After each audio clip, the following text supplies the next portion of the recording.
My life is full of glory.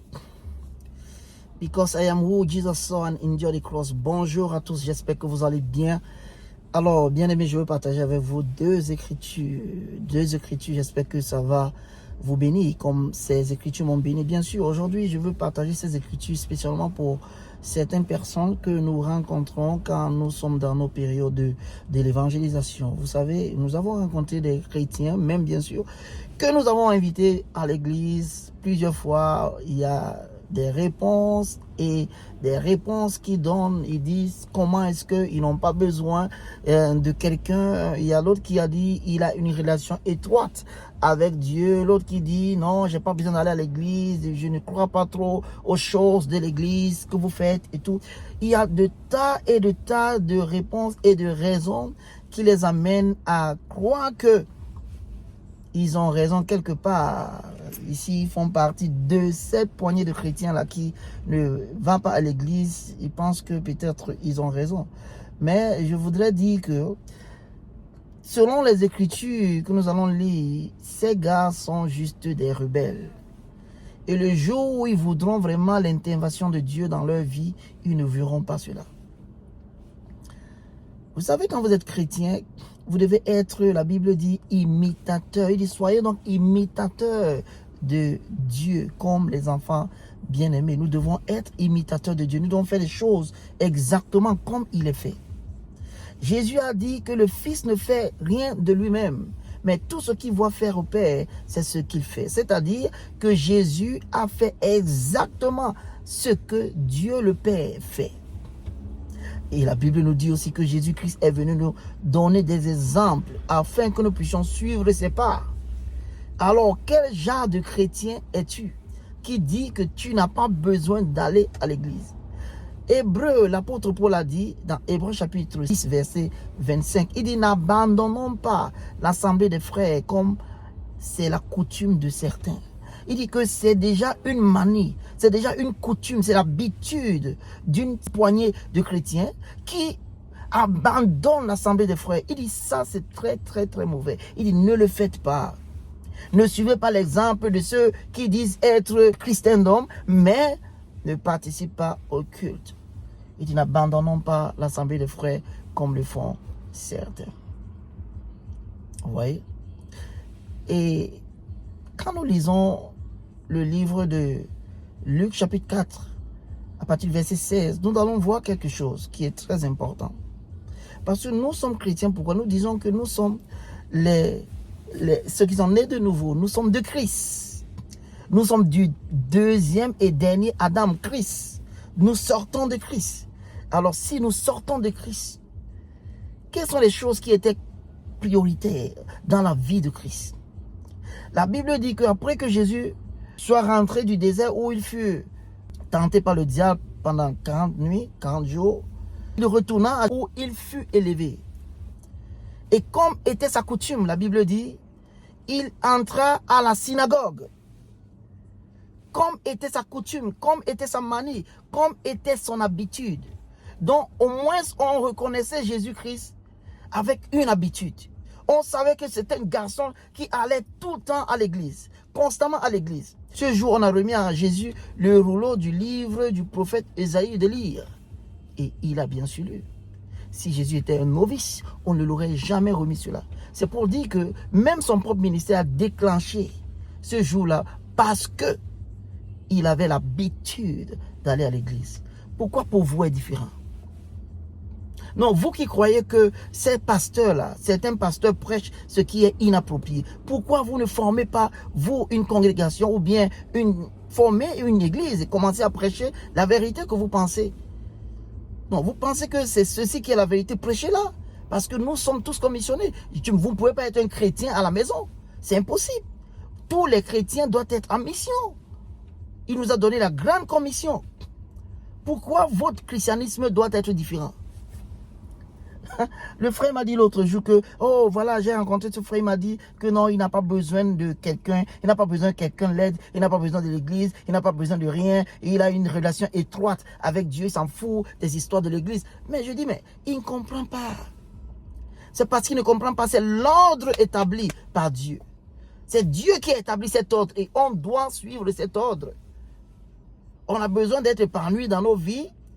On a besoin de suivre cet ordre. Tu ne peux pas être un chrétien rebelle.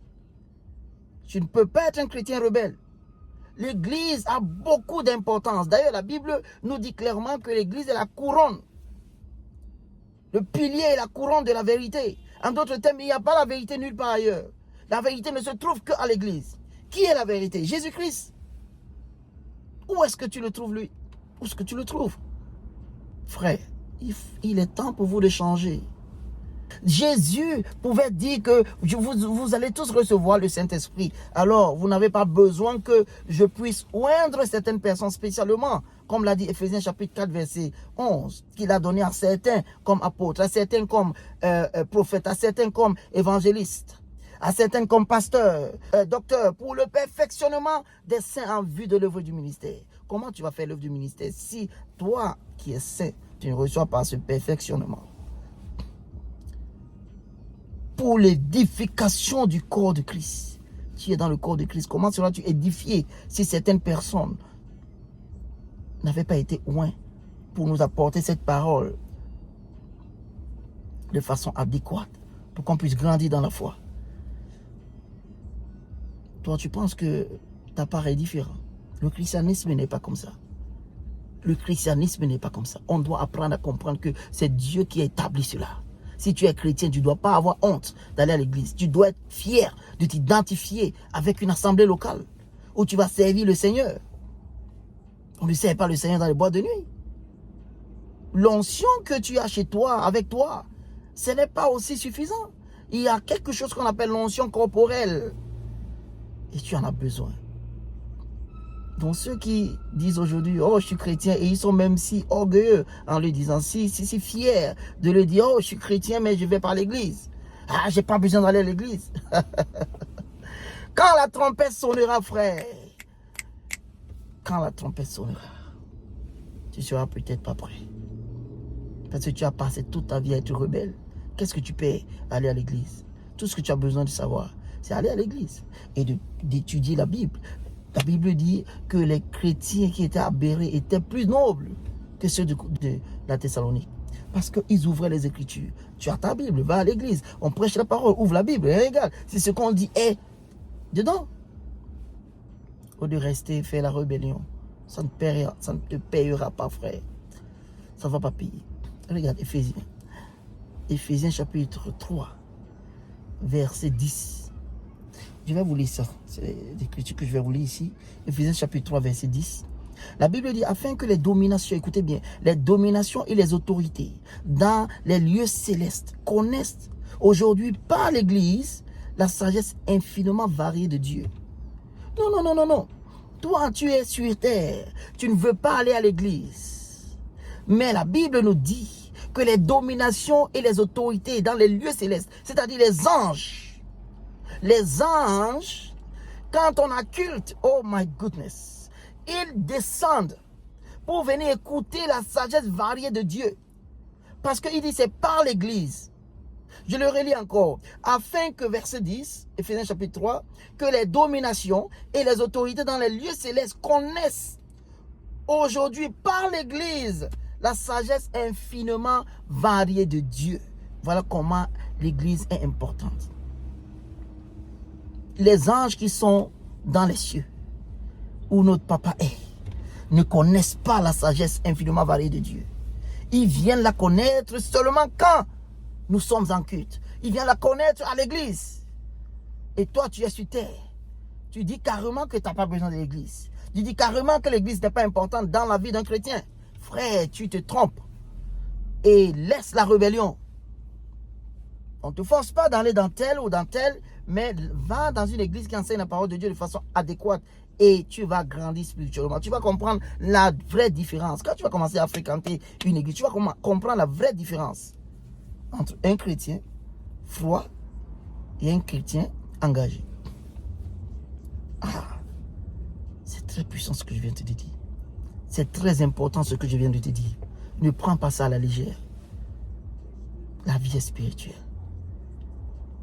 Change. C'est pourquoi il a dit, pour cela, je fléchis les genoux. Aïe, aïe, aïe. C'est pourquoi il a dit, pour cela, je fléchis les genoux devant le Père, auquel tire son nom toutes les familles, au verset 14, toutes les familles dans les cieux et sur la terre, afin qu'il vous donne, selon sa richesse dans la gloire, d'être puissamment fortifié par le Saint-Esprit dans votre homme intérieur. À cause de cela, quoi?